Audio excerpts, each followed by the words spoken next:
فلا مضل له ومن يضلله فلا هادي له ونشهد أن لا إله إلا الله وحده لا شريك له ونشهد أن سيدنا وحبيبنا وشفيعنا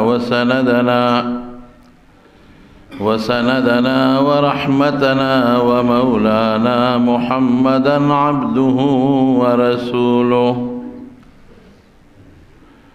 أما بعد فأعوذ بالله من الشيطان الرجيم بسم الله الرحمن الرحيم وإذ يمكر بك الذين كفروا ليخرجوك أو يقتلوك أو يثبتوك ويمكرون ومكر الله والله خير الماكرين. دا نبی کریم صلی اللہ علیہ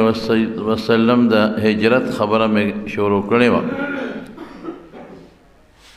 دا سلورو کسانو قافلہ دا دریاب پا غاڑا پا یو نامعلوم لار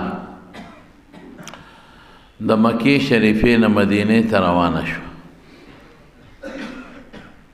یو نبی کریم صلی اللہ علیہ وسلم یو حضرت ابوبکر صدیق رضی اللہ عنہ یو وسرا د لار خودون کیو عبداللہ ابن اریقت او یو د ابوبکر صدیق خادم عامر ابن فہیرہ چی دی اللہ پاک حفاظت سرا د مکی د حدود نو وستل یو علاقی تو رسیدل اغی علاقی تبی د ام معبد علاقه وی. ام معبد یو سخی خزاوه او پا عربو که دیر زیاده مشهوره وه او پلار چه بسوک تلل نو ټیکانه به د ام معبد سره و ډوډۍ د هغوی چې څه د شپې انتظام و دا به دې ښځې پوره کول. نو د ام معبد علاقه مدینه ته نږدې و او د مکې نه کافي لرې وه چې هلته ورسېدل نو نبی علیه السلام مبارک ام معبد دیرې ته وردننه شو د دمې په خیال. ام معبد نه میلمستیا وغوښته چې زموږ میلمستیا وکړه. هغې به ډېره ښه تاسو دمه شئ زما خاوند رمه د ګډو چیلو بوتلې ده اوس بان قریب راشي نو چې هغه رمه راولي نو یو ګډ یا یو چیلې به درته حلال کړم لږ انتظار وکړئ. خو په نبي علیه السلام خو تلواره وه چې اصله د مکې کافران په لاره راپسې نه چېرته. نو حضور پاک ورته وفرمایل چې نه مونږ تلواره ده او مخامخ د کور په ګوټ کې یو چیلی ولاړه وه وی دا چیلی رالوله شه د دې پیره باندې اوس که مونږ د نه ځو. نو ام معبد وخندل وی دا خو اوچه چیلی ده اوچه کې پی خو نه او دویم دا دی چې دا ناجوړه ده وګوره شخوند نه وی کم څاروي چې بیمار شخوند نه وی او چې کله جوړي نو شخوند شروع کړي. دا ناجوړه ده که دا جوړه وي نو دا به د نورو ګډو چیلو سره بار اوتې وې سرن لبتلې وه. نبی علیہ السلام مبارک ورته وفرمایل چې که تا اجازت مونږ له راکې مونږ به ځان له وله شو که نه. نو هغې بیا وخندل هغې وي چې دا غریبانان د ګډو چیلو نه نه دي خبر. وی څه له شی هغه پی پکې شته نه وچه ده او ناجوړه ده. وی ته اجازت وکړه وی ښه اجازت دی. نبی کریم صلی اللہ علیہ وسلم اغا چیلے د ام معبد د هغې په غلانز باندې په تو باندې خپل مبارک لاسونه کېښودل او چې څنګه یې په لاسونه کېښودل نو هغه وخت سره غلانز او تی د پیو ډک شو او چیلی شخوندم شروع کړ. شخوند خو هله شروع کړئ چې جوړی شخوند یې شروع کړ او لوښي کې یې ښه مزېدار پیوسک واخېستل په خپله یې مسکل په حضرت ابوبکر صدیق یې مسکل عامر ابن فهیره مسکل، عبدالله ابن ورقه مسکل او ام معبد له ورکړ ته مسک او لوښي کې ورته پریم ښودل. ښځه حیرانه شو چې خدایا دا څنګه چلو شو؟ زما وروڼو دې ته معجزه وایي. نبی کریم صلی الله علیه وسلم له خدای پاک ډېرې معجزې ورکړي او معجزه د پیغمبر د پیغمبرۍ دلیل معجزه د خدای د طرف نه د الله په اختیاري چې کله خدای وغواړي نو ښکاره شي، چې خدای ونه غواړي نه ښکاره کېږي. خوراک کې به برکت پیدا کېده. کله به چې خدای غوښتل نو ډېر کسان به په لږ خوراک ماړه شو، او چې کله به د الله نه وه خوښه نو بس بیا به نه به کېدله. د خیبر په د غزوه خندق په موقع باندې حضرت جابر وایي وی د نبی علیہ السلام مبارک د مې اجازت واغېسته، وی چې مې ورته وکتل حضور پاک ډېر زیات وږی و او په دې خېټه مبارکې کاڼي د لوږې د درد د لاسه تړلي. ما ته اجازت واغېسته چې د الله رسوله که ستا اجازت یې نو زه لږ کور ته ځم، وی لاړ شه. وی چې کور ته لاړم نو بیبي ته مې وی چې هل عندک شیء څه د سره شته؟ رأیت برسول الله صلی الله علیه وسلم خمسا شدیدا، سخت لوږه کې مې ولیده. ما فی ذلک صبر، ښځې ټینګ نه شم، ډېر وږی دی. نو که څه وی ښځې راته وی چې خو نور خو څه نشته، خو یو سا عربی کې ورته سا وایي او زمونږ په پیمانه 3.5 کیلو ته جوړېږي. 3.5 کیلو وربشي دی او یو وړه غوندې لنا بوهیمتون، یو پوټینی د چیلی بچی وه، پوټینی غوندې بچی د چیلی. وی چې دغه 2 دي نور خو څه نشته. وی مې چې زه دا بچی لالوم او ته دا وربشې وړکه او واغږه. وی ما هغه چیلوکې هغه پوټینی لاله کړه، سرمن مې تې وایسته، غوښه مې ټوکړې کړه او ښځې مې هغه اوړه واغږل او هغې اوړې کړل اول په میچن، بیا واغږل.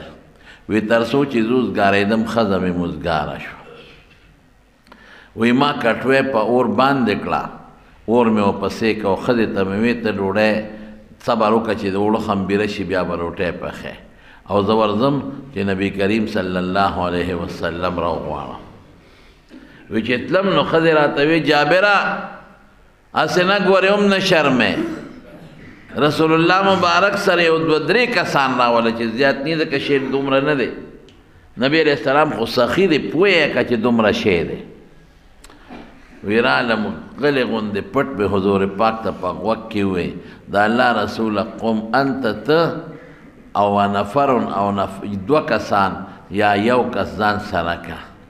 نو راشئ ما دله ډوډۍ برابر کړه. وی هغه رانه تپوس وکړو چې څه شی دی؟ وی مې چې دغسې یو وړه چیلوکی ده چیلی بچی او 3.5 کیلو یعنی یو سا تقریبا وربشي دی. وی ما ته وی کثیر طیب، دا خو ډېر شی دی او ډېر اعلی شی دی. ورچه ښځې ته دې ووایه چې ځان له بله ښځه پیدا کړي پخلي والا چې روټۍ ورسره پخېږي. او زه درځم او ټول خندق والا ته آواز وکړ یا اهل الخندق، اے خندق والا ان جابرا صنع سورا، جابر دعوت کړی دی، فحی اهلا بکم، ټول راځئ شب تلوار وکړي. وی زه مخکې رسول الله مبارک او ټول صحابه ورپسې دي. وی چې لاړم ښځې مې وکتل، دغه زمانه کې د مخ دا پرده نه وه، د لاسونو دا لاندې د خپو پرده نه وه. چې ښځې مې وکتل وی ما ته وی چې ګور تا خو ټوله دنیا راوسته، خو به موږ سره څه دي؟ فعل الله بک کذا، تا سره د خدای داسې وکړي، داسې غصه شوه، دا به دوی له موږ څه ورکوو؟ مې چې ښځې چې تاسو ویلي و امې کړي دي، ما رسول الله مبارک پوه کړی دی، باقي خدای او رسول پوهېږي. وی چې راغی وی نبی علیہ السلام مبارک وی چې ډوډۍ د تنور نه راشوکوی نو سر پرېږدی. ډوډۍ راشوکو او سر پرېږدو، نور یې راشوکو او سر پرېږدو. او نبی علیہ السلام په خپله کټوۍ ته کېناسته او په سمسۍ نه په کاسه به یې غوښه او ښوروا راغېشتل. ډوډۍ به یې چورې کوله او د غوښه ښوروا به یې په کاسه راغېشتل، د پاسه به یې پرې اچول او وی راځئ خورئ. یو ډله به خوړه تلل به، بله به خوړه تلل به، بله به خوړه تلل به، ټول پې خدای ماړه کړل. نو حضرت جابر نه چا تپوس وکړو وی څومره؟ وی تعداد یې پرېږده، وی که 1 لک وی نو ټولو لکېده. یو لک د ټولو کې دا دوی خو لږو دغه وخت سره 12,000 کم به شادی خو که یو لکو د ټولو کافي کېده ولې وی رسول الله مبارک واپس ته نو ان عجیننا لتخبز کما هو وی زمونږ د وړو نه هغسې ډوډۍ پخېدی چې په لومبي وخت کې پخېدی او زمونږ کټوۍ هغسې جوشېدله لکه په لومبي وخت کې چې جوشېدله یو نوړی غوښه پکې کمه نه شوه دې ته معجزه ویرونو نو حضور پاک د هغې نه پی واخېستل هغه وچچېلی لاړ مدینې ته چې مازدیګر ماښام یې خاوند رمه راوسته نو ام معبد ورته وی ابو معبد راشه وګوره هغه چیلی ته غولان دې هم د پیو ډکه ده اوس یې ډک دی او جوړه شوې هم د دغسې یو هلک راغلی و او دا مسله پیښه شوه وی ښځې څنګه سړی وی دا او دا خو هغه سړی دی چې هغه په مکه کې د پیغمبرۍ دعوه کړې ده معلومیږي دا چې د خپل قوم نه راوتی دی او چې د بل خوا روان دی یا ښځې ولې دې نی ساره او دا خو ډېر برکتي انسان دی وی بس نی سارېده او لاړ بیا څه موده پس ام معبد او ابو معبد مدینې منورې ته لاړل او رب العالمین ایمان ورنصیب او چې دغلته ورسېدل د مکې یو پیري په مکه کې یو څو اشعار هم ویلي د هغه اشعارو مقصد دا دی چې ای د مکې خلکو لوی خوش قسمتي او بخت نه لاړ ای د مکې خلکو او چې تاسو چا پسې منډې وهئ په ارام کښېنئ هغه د ام معبد خیمو ته اوس رسېدلی دی وی چغې به والې کېدلې خلکو سړي پسې منډې والې خو سړی چا نه لید چې مدینې منورې ته ورسېد نو د مدینې چې څومره بدماشان اجرتي قاتلان دام په تمه و چې دا 100 اوښانو انعام دی 100 د حضرت ابوبکر صدیق رضی الله عنه په سر کې او 100 د حضور پاک مبارک په سر کې ډېر شی و 100 اوښان خو ډېر قیمتي شی دی نو دا خواره شوي په دې لارو کوڅو کې چې بس که په ګوتو راغې نو یا به دې سرونه وو او سرونه به وړو او یا به جمدي بوزو مکې ته او د انعام به ګټو دې خوا به د مدینې خلک سار راوتل هغوی پوه شوي وو سار به راوتل او تر غرمې پورې به ولاړو چې نبي علیه السلام به کله راځي چې غرمه به شو انوار به ولګېد نو بیا به کورونو ته لاړل چې په کومه لار حضور پاک مبارک ور روان دی نو د مدینې یو ډېر پهلوان او مضبوط سړی و بریده ابن حسین اسلمي حسیب بریده ابن حسیب اسلمي دی اوس ولاړ دی حضرت ابوبکر صدیق پیژنده ایو تجارتی سفر کې دی لیدلی او نوم خو یې مشهور دا بدماشان خو خلک مشهوري پیژني خلک حضرت ابوبکر صدیق رسول الله مبارک ته وی الله رسوله هغه د بریده دی او هغه سره خپل لښکر دی بدماشان دي نیزې دي ورسره تورې دي ورسره دوی خو 4 کسان دي وسله مو سره نشته بریده دی رسول الله مبارک بیا ورته فرمایل ابوبکر ما ظنک باثنین الله ثالثهما په هغه دوو د څه خیال دی چې درې مو سره الله دوه مونږ یو او درې مونږ سره رب العالمین دی الله به خیر کړي او بریده خوشحاله و چې ځکه خیر د 200 خانو انعام به ګټم جمدي به نیسم یا به وجنم خو چې رسول الله مبارک په یو خسورو او حضرت ابوبکر صدیق رضی الله عنه په بل خسورو چې کله ورنږدې شو نو بریده ورته لار نیولې ورته ودرېده او داسې برېت یې تو کړل او نیزه ورسره د هغه د خپل بدماشۍ هغه روب داب چې خلک اچوي وی څوک یې رسول الله مبارک پې ورمخکې شو د هغه نه ته څوک یې لکه چې دلته ولاړ یې هغه داسې په بدماشۍ ټیپ وی وی زه بریده یم ما نه پېژنې مطلب دا شو که ما نه پېژنې زما نوم خو دنیا کې مشهور دی بریده یم هغه روبچو په رسول الله مبارک وی چې بریده یم نو نبی علیه السلام مبارک مسکی شو او حضرت ابوبکر صدیق ته مخ ور واړو وی ابوبکر برد الله عدونا الله دشمن سوړ که ښه بریده عربی کې برد یخوالی ته وی نو دې ته نیکفالي وی حضور پاک په نیکفالي ونیوله چې بریده ستا د نوم کې برد یخوالی دی نوم کې د یخوالی دی دا نوم د داسې لفظ نه جوړ دی چې عربی کې هغې ته یخوالی وی نو بس زما دشمن یخ شو سوړ شو نیکفالي رونو جایز او بدفالي ګناه ده سړی د کوره راوځي او داسې ښکلي نوم واوري نو دی خوشحاله شي چې که خیر ورځ مې بختوره ده یا داسې په عالم نظر ولګي یا په نیک سړي نظر ولګي دی خوشحاله شي نیکفالي بالکل جایزه ده رسول الله مبارک پم یحب الفال دا به خوښو چې چېرته داسې ښکلي نوم به یې واورېد نو په دې به خوشحالېده عموما چې په سفر به ته ښه نوم به یې واورېد خوشحاله به شو نو چې ښه شي ووینې نو پرې خوشحاله شي او بدفالي ګناه ده ګورې ناروا دي بعد انسان وایي مړه سهار وختي م سترګې په دې پلانکي سپېره لګېدلې دي ورځ هم ټوله سپېره ده دا د ګناه خبره ده یاره مړه دا ظالم چې کله م ړومبې راشي او ما نه سودا کوي بس هغه ورځ مې تبی بیا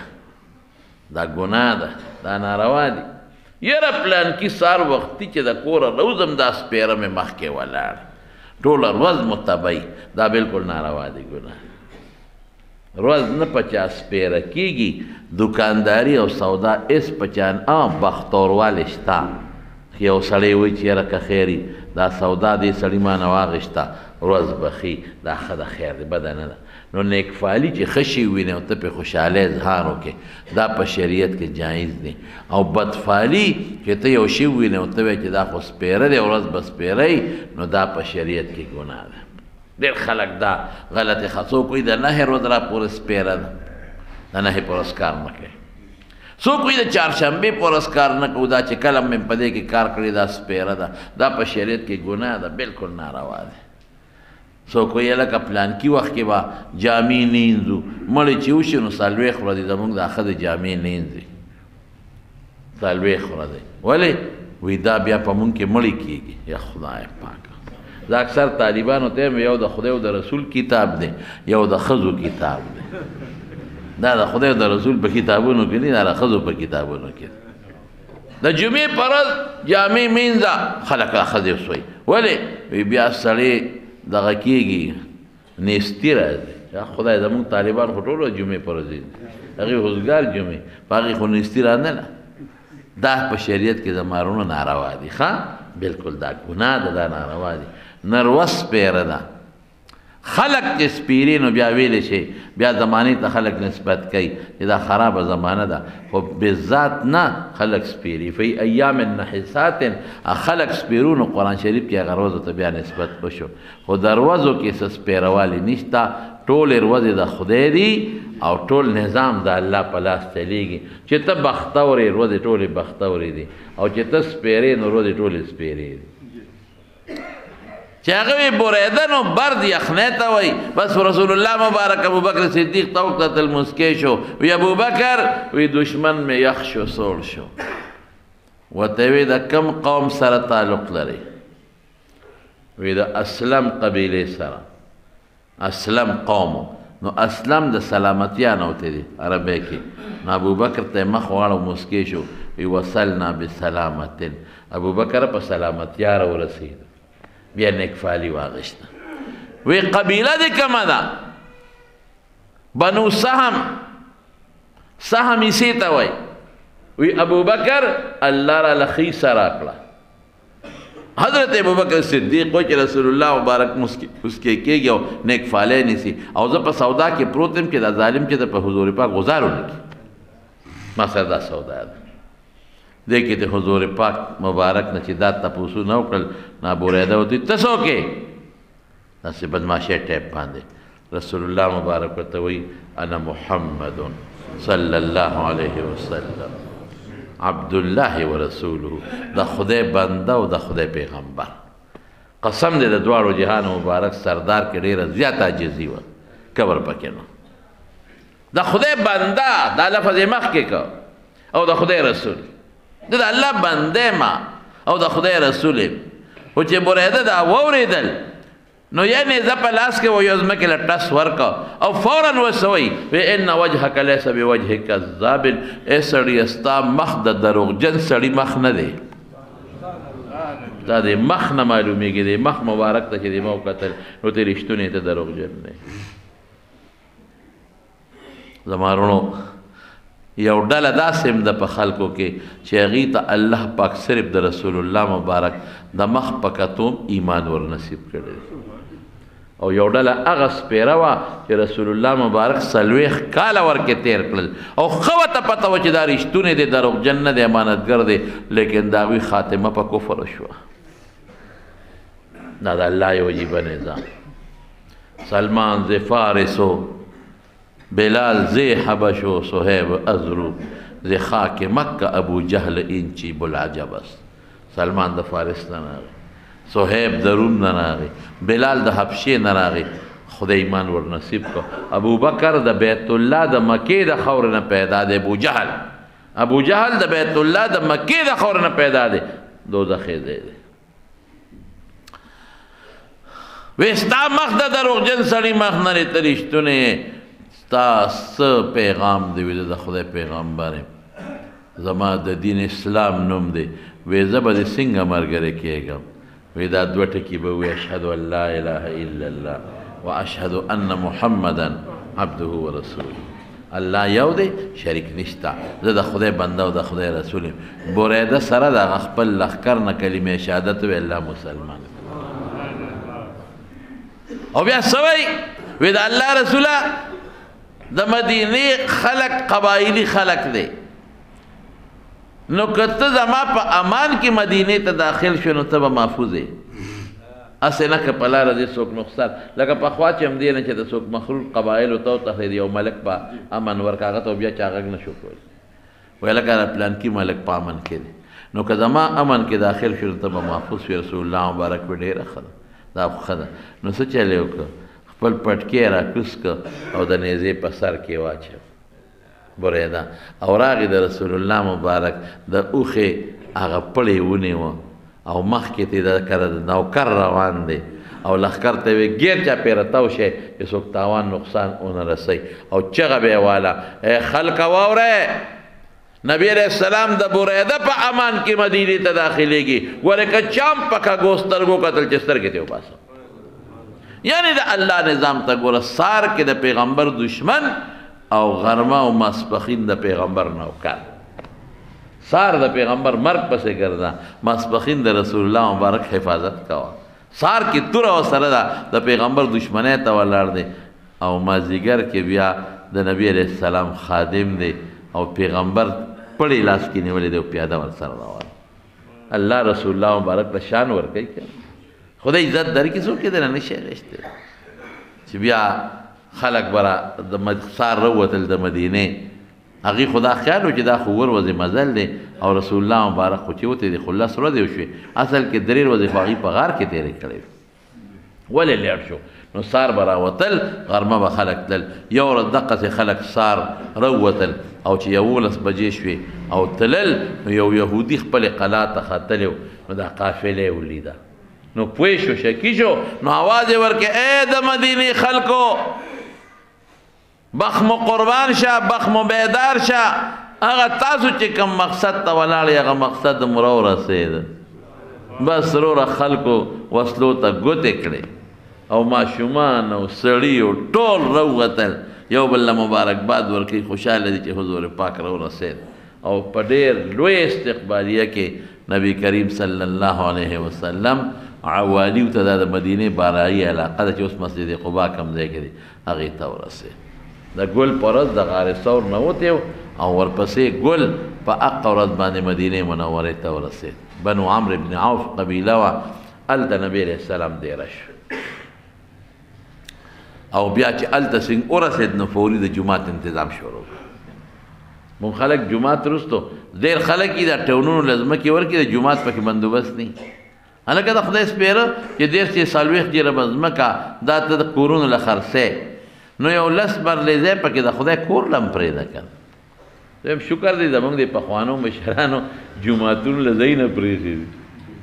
مشران ډېر بختور وو په دې خپل کلي کې وګورئ څومره جوماتونه دي دا د مشرانو جوماتونو له پرېښي دي غټ غټ ځای نه یې پرېښي دي هره محله کې نږدې نږدې جوماتونو له ځای نه پرېښي دي مشرانو کنې اوس دا شی ختم دی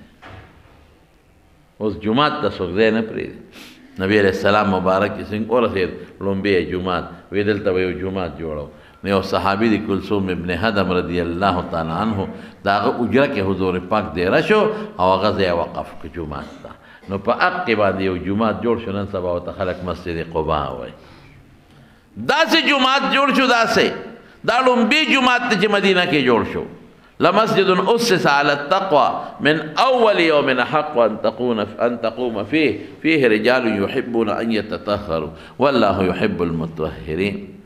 الله صفت کی دا لومبي جماعت ته د حضور پاک د زمانه د بیت الله خو مخکې جوړ شوی، د رسول الله مبارک د نبوت او پیغمبرانو پس دا لومبي جماعت جوړ شو او پکې به خپل خدمت کو نبی کریم صلی الله علیه وسلم. کچا خخت به راغشته وړې به تیږي به راغشته او صحابه هم لګیا دي، دیم لګیا دي. صحابه ومنه کې الله رسول تاسو مکوي مونږ بکو، یو خو ته علمه بل زمونږ پیغمبر نو ته دا ولې کې ولې وستاسو ثواب خوښ ته زمانه دی خوښ په خپل پاغه جماعت کې خدمت وکړه او هغه کلثوم ابن هدم ولا بیا امام هم کا هغه جماعت له خدای سونه فضیلت ورکړه. زمارونو نبی کریم صلی الله علیه وسلم فرمایي کم انسان چې خپل کور کې 2 رکعات او 10 کی ځان پاک کی او بیا مسجد قباء ته لاړ شي او الته 2 رکعات منځ وکي، د 2 رکعات په برکت به الله هغه د عمره ثواب ورکړي.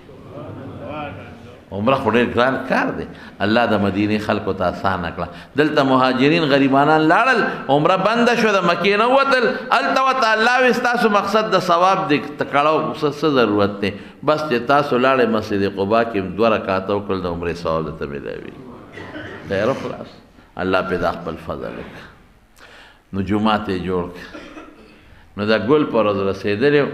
نو هغه د ګل صحیح سروز یې تېره کړه، 40 ورځې تقریبا پکې تېرې کړې، 24 دن چې جومات جوړ شو. نو بیا د بلې جمعې په ورځ باندې 40 ورځې پس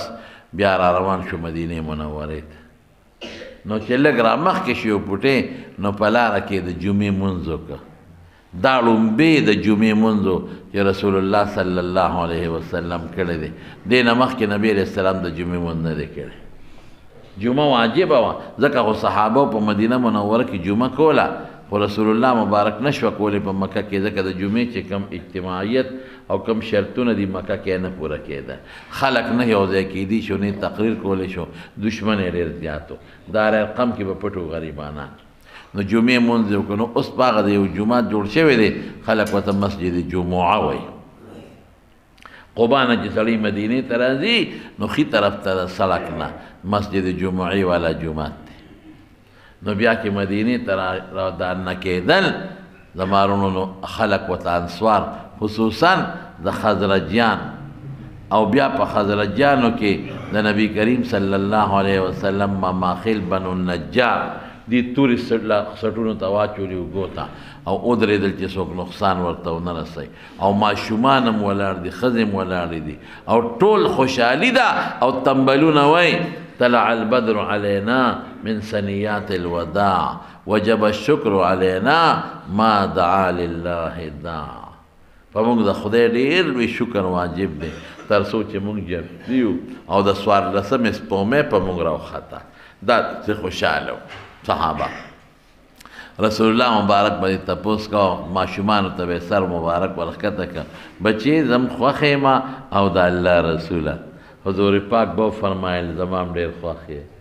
زنانو ته به مخ ورواړو ځکه هغه زمانه کې زنانو ته مخ ته لاسونو ته کتل دا جایز و، د پردې حکم نور راغلی. زم خوخه ما او د الله رسوله زمام تاسو ډیر خوخه. او په دیوالونو ښځې ولاړې په کوټو ولاړو چې دا د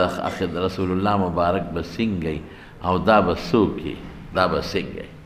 دقسې عبدالله ابن سلام راغی، نبی کریم صلی الله علیه وسلم یهودي دی چې راغی سینګ نبی علیه السلام مبارک نه یو څو تپوسونه وکړل او چې پیغمبر علیه السلام ولا جواب ورکړ نو عبدالله ابن سلام فورا دقه لفظ وی ان وجهک لیس بوجه کذاب، وی ستا مخ د دروغجن سړي مخ نه دی، ته رښتونی انسان یې. نو عبدالله ابن سلام هم خدای پاک مسلمان کړي. بیا چې یهودیان رالل نو عبدالله ابن سلام نبی علیه السلام ته عرض وکړه الله رسول ته ورته غږ مه کوه چې زه مسلمان یم، ورې ما به وشرمئ، ته غږ مه کوه، یو چل جوړو که خدای دا یهودیان مسلمانان کړل. نو یهودیانو نه نبی علیه السلام مطالبه وکړه، وی یهودیانو وی تاسو کې عبدالله ابن سلام څوک دی؟ د خو ځان پټ کړی و غلی وی خیرنا وابنو خیرنا دا خو ډېر غوره انسان دی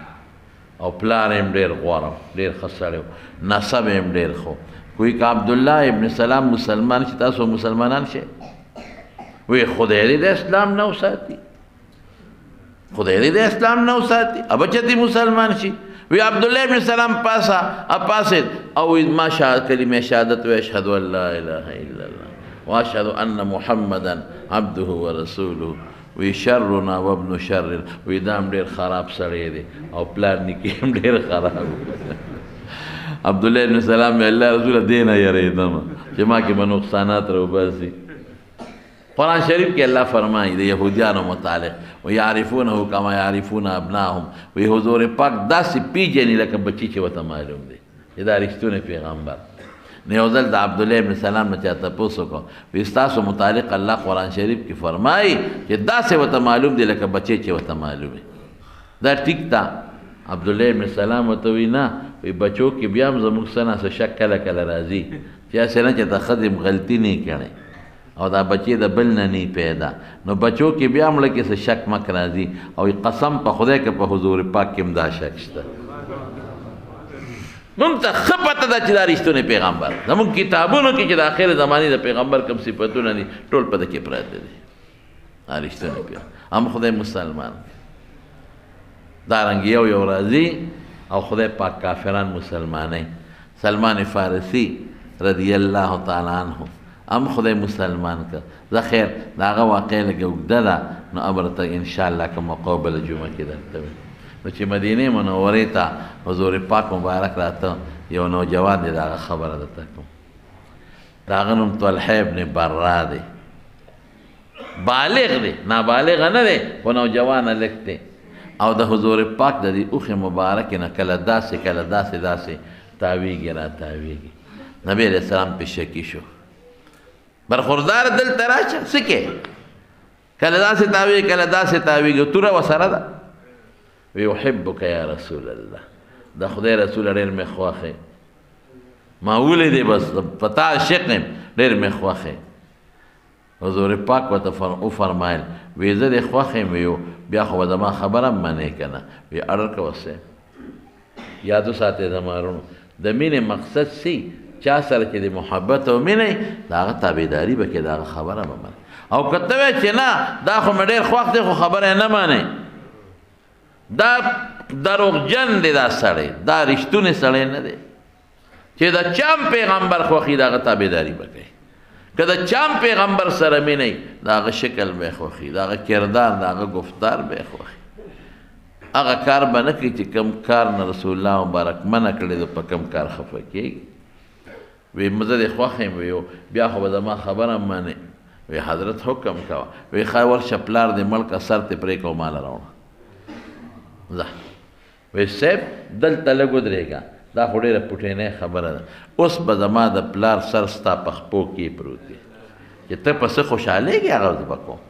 مینه خو دې ته وایي او تورې له شلنګ ورکړه او منډه یې کړې وی دلته راشه بچې راویې ګرځو وی موږ په چا پلاران نه وجنو د پلار به قدر کې احترام به کې د پلار سره به ښه سلوک کې احسان به کې خو ما صرف ته کتې چې واقعي ستا زما سره محبت شته او که نشته چې مدینې ته راغی څه موده پسې تپوس وکړو یو ورځ نیمه پس یاره یو هلک و طلحې نوم و د براز ویو او ما سره ډېره مینه وه هلک نه ښکاري وی حضرت اخو چې اقه ستا نه تلې دی ناجوړه دی وی دی چې دو تپوس دی قبا کې بنو عنیف یو قبیله و دی په هغې کې اوسېده د هغه د کور په دی داسې معمولي غوندې جومات کې شانترې چت پې نشته صرف دیوال ته راتاو دی هسې پکې خلکو جانمازونه اچولي دي زه ورغلی یم ما هغه ځای کتلی دی د قبا نه داسې یو کیلومیټر بره دی مسجد قبا رسول الله مبارک صحابو ته ځای چې تپوس ته یې لاړ شو چې تپوس ته یې ورغی دې غریب په بستر پروت و ناجوړه چې رسول الله مبارک ته یې وکتل نو ډېر زیات یې وجاړل نو حضور پاک مبارک تسلی ورکړه وی طلحه بچې الله به دې جوړ کړي مه خفه کېږه وی نه د الله رسوله زه خو په دې نه یم خفه چې زه به مړ شم مرګ له خو یو ورځ مقرره چې کومه مقررې په هغې به مرم خفګان مې په بله وجه دی ما چې تو لیدې نو زما په زړه کې تا سره ډېره مینه پیدا شوه ما هغه وخت دا فیصله وکړه چې زه به ستا په سفر او په حضر کې خدمت کوم تا نه به نه جدا کېږم تا پسې سپلی به ګرځوم بس زه به ستا خادم یم نو جاړم په دې کې دا ارمانونه به قبر ته یوسم ستا خدمت مې نصیب نه شو ما وی تا نه به زه جدا څنګه شم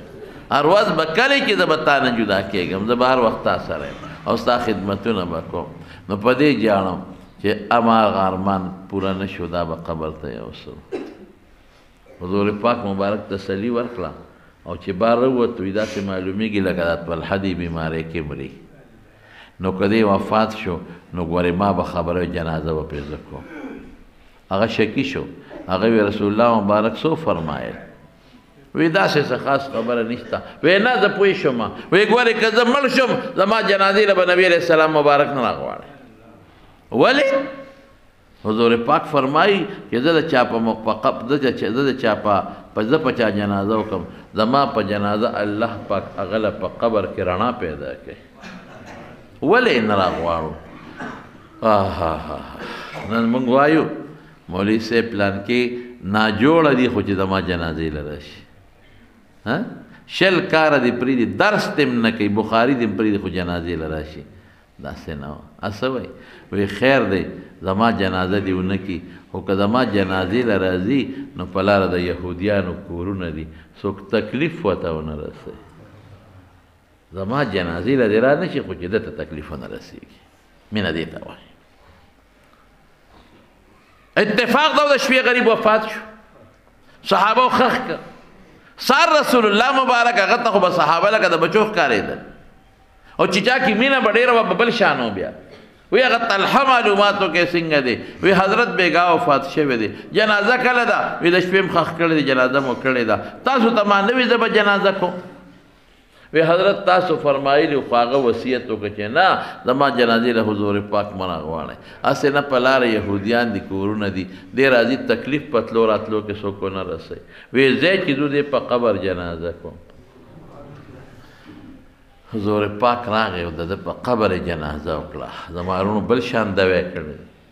د رسول الله مبارک هره دعا قیمتي ده خو دلته بل شان کړې ده او په زور هم دعا وکړله او چې دعا یې کوله څه وایي اللهم الق طلحه بحیث تضحک الیه وهو یضحک الیک یا الله دې طلحه سره داسې ملاقات وکړه چې الله ته ده ته خاندي او دې تا ته خاندي یو بل ته وخاندي داسې دعا یې وله وکړه زما ورونو دا مینه د رسول الله مبارک سره د ایمان نښه ده لا يؤمن احدكم حتى اكون احب اليه من والده وولده والناس اجمعين پلار مور او د ټول مخلوق نه به د حضور پاک سره زیاته مینه کې خو د مینې مقصد څه شی دی هغه د پیغمبر مبارک تابعداري چې د هغه دین ته خوښ کې اچر کوم مقصد له الله لېږلی دی په هغه مقصد روان شي د هغه میشن ته خپل خوښ کې د هغه دین خوښ کې د هغه حلیه خوښه کې د هغه کردار خوښ کې د هغه گفتار خوښ کې هغه چې کوم مقصد له الله را لېږلی هغه مقصد ته پوره کړي دې ته مینه وه چې راغی مدینې منورې ته چې کوم دی مسجد نبوي دی اوس یو صحابي وي صاحب ما سره به میلمه بل وي ما سره بل وي ما سره حضور پاک مبارک وفرمایل وی زما دا اوښه پرېږدی چې دا کم دی سم لاس سره چاره دروازې مخکې ده به د هغه میلمه اوښه تلا تلا د حضرت ابو ایوب انصاري رضی الله عنه دروازې مخکې سملاسته او چې سملاسته نو زر پاسېده او رسول الله مبارک یې واګه سسته کړه داسې تلا او دا ځمکه به یې بویوله ځمکه یې بویوله او تله تله بیا هماغه ځای له راله او هلته سملاسته چې سملاسته او دا اوښه ښه برابر شوه نو ابو ایوب انصاري دروازې مخې ته نو هغه په منډه راغی او د نبي علیه السلام سامان یې کور ته وځغله ورننوت بعض علما وی دا کور په خپله د حضور پاک کور ووی څنګه اگر چې د ابو ایوب انصاري دا د حضور پاک ماماخیل و د نبی علیه السلام نیا چې و د عبدالمطلب مور سلما د نیکه مور دا د دې قوم نه وه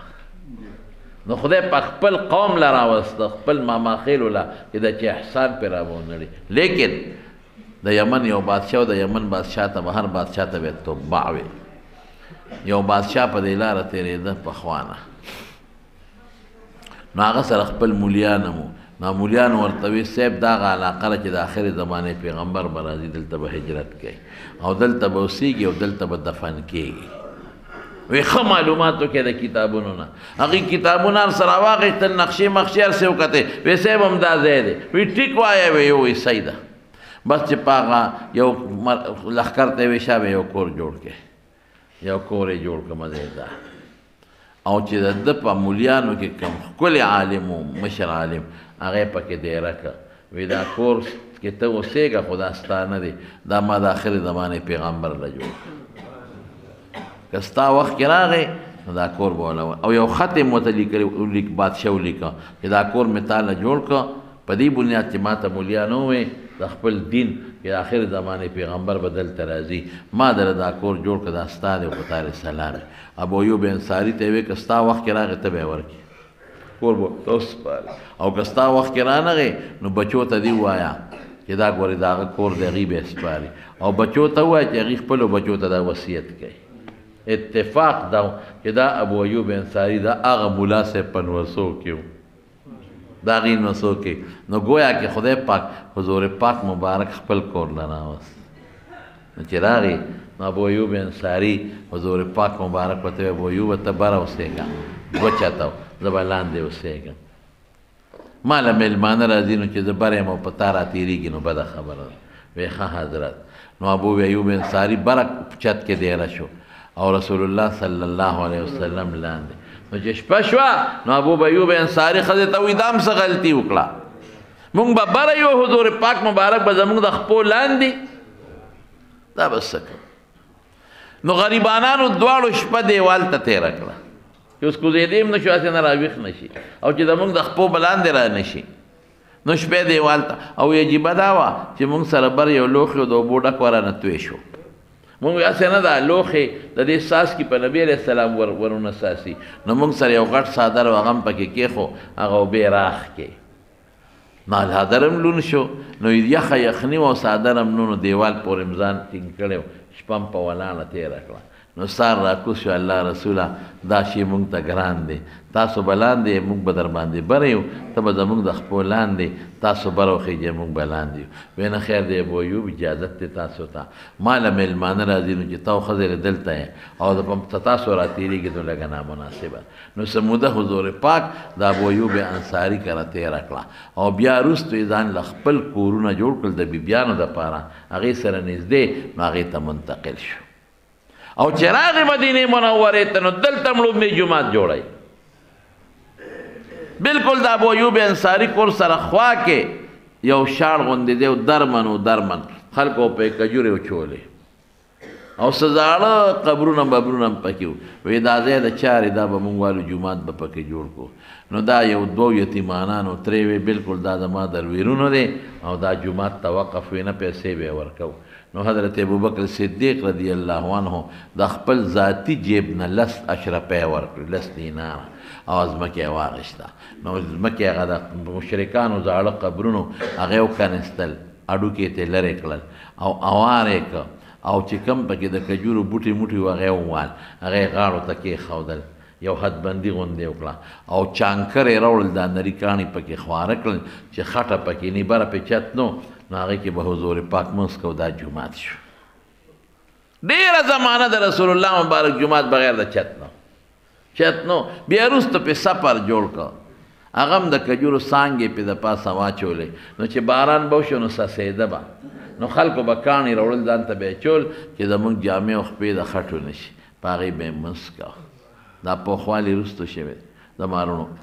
هسې تاسو به خپله اندازه لګولي زما د وینا ضرورت په انشاءالله نی چې رسول الله مبارک څومره تکلیف تیر کې اسلام او دین دربان په اوښ به څوک 4.5 میله مزل وکړي څونه ګران کار ما په اوښ مزل کړی دی لږ غوندې قسم دی دا ګوډۍ مې خوږېدی بیا او هغه اوښ باندې مې سورلي کړې ده چې د هغې د پاسه ښه اعلی قیمتي کته پرته وه قالین پې پروت و د پاسه او په هغه اوښ د پاسه را ټانګې په شان ټاپ هم و لکه د چینچي ټاپ چې او بیا مې اډوکې خوږېدل لږ پې ګرځېدلې او دغه څو معمولي غوندې سادرګي په اوښ پروت بره پې ټاپ نشته 450 کیلومیټره 1500 کیلومیټره مزل په اوښ آسان کار نه دی د مارونو بیا پنور کې مزل کول بیا په لوګو تندو مزل کول بیا په شګو کې مزل کول بیا خپل وطن پرېږده بل وطن ته بیا د دشمن یاره ده ورپسې خپل کلي به څوک پرېږدي چې خلق اوسې پکې کړي حضرت بلال مکه کې څومره تکلیفونه تیر کړي دي خو چې ناجوړه به شو مدینه کې مکه به یادوله وی خدای دې ابو جهل تباه کړي وی د ښکلې ځمکې نه یې راوویستو مدینې ته د وبا ځمکې ته یې راوویستو دا ټول د اسلام د خاطره د دین د خاطره دا دومره تکلیفات چې تیر شو په نازک وجود په هغه نیازبین وجود د اسلام او د دین د خاطر لیکن زمانونه هغه اسلام او دین نن زموږ نه روان دی نن موږ هغې له توجه ورنه کړل نن همغه اسلام او دین صرف مولا پورې تړلي مولا پیشه او د هغه بچي پیشه او موږ به خپل تجارتونه کوو خپل پیسې به ګټو نه نه نه یو بچی د اسلام خدمت ته وباسئ یو بچی د دین خدمت ته وباسئ یو بچی قرآن ته وباسئ د پیغمبر حدیثو ته وباسئ د دین علم پې زده کړئ مه یارېږئ ډوډۍ د خدای په لاس کې ده تجارت هم ورسره کوئ مزدوري م ورسره کوئ زمینداري م ورسره کوئ هر څه ورسره کوئ نه تا له کور جوړول منع دي او نه د لږه موټر اخیستل منع دي خو خدای مه یېروئ پریشانو کې به پرېوځئ چل بدله بیا نه درځي د خدای غضب او قهر ته وګوره دا هغه کورونا وایرس دي که څه وایرس دي دا د ورو یو ملک ته بل ملک ته بل ملک ته بل ټول خلک په ټینشن کې پراته دي دا که راځي به یا به نه راځي او خلک په غم کې پراته دي چې دا به څه کېږي د خدای د معاشي علاج چا سره نه نو د مارونو دا اسلام صرف د مونځ نوم نه دی چې مونږ په منډه راځو مونځ او د مونځ په معنا هم نه پوهېږو چې د مونځ څه مقصد دی اسلام یوازې د دې او دس نوم نه دی ګوره اسلام یو ډېر لوی وسیع مفهوم لري د اسلام احکامات دي د اسلام اعمال دي هغه زده کول پکار دي مونځ زده کړئ د مونځ په چل ځان پوه کړئ د مونځ په معنا ځان پوه کړئ قرآن زده کړئ ترجمې وکړئ ځان پې پوه کړئ نیکانو سره کښېنئ دعوت و تبلیغ سره تعلق جوړ کړئ علماو سره ناسته وکړئ دین زده کړئ